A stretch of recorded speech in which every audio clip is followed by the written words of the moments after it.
Magandang hapon mga kadog. Ito bigla ang vlog, bigla ang istorya. Iniiwan ako bigla ni Mrs. Mag-isa lang ako dito. Actually kasama ko yung isa kong apo. So yung maglola magkasama dahil bigla ang nagpatulong sa kanya yung anak ko, yung panganay si Claro III. Magti-trip to Hong Kong kasi yung mga anak ko, no? Si Ronron, si Gigs at si Tyron.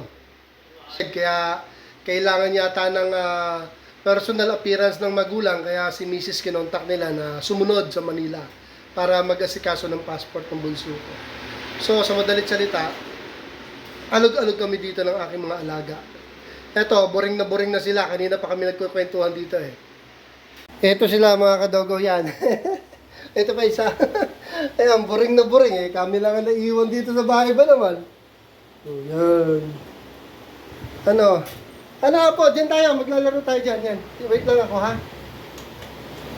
Ayan, mga kadogo. Naboboring na si Pickles, saka si Maggie.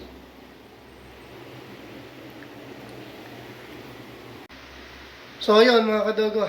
Naku, ano kaya activity namin? Malamang ko wala. Manonood lang kami Netflix. Halika, Pickles! Oh! Pickles! Pickles, come here! Up!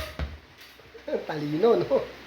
Ganyan, manood na lang tayo dyan, yan. Manood lang tayo, ayun, nanonood daw dyan, nanonood. Ikaw, Maggie, halika, dito. Sige, dyan tayo. Wala naman na si Mrs. walang kontrabida. Enjoy! Dito mo na mga kadogo, manonood lang kami, no? At yan, lahat kami maboboring dito. Mamaya, kami dalawa ng apo ko, dun sa labas maglalaro. Maghihintay lang kami ng mga kalaro niya. Saka ready na yung mga pagkain niya dun, eh. Picnic siya dun sa may carpet. Dito muna mga kadogo, till next time. Keep on watching and update na lang. Thank you for watching.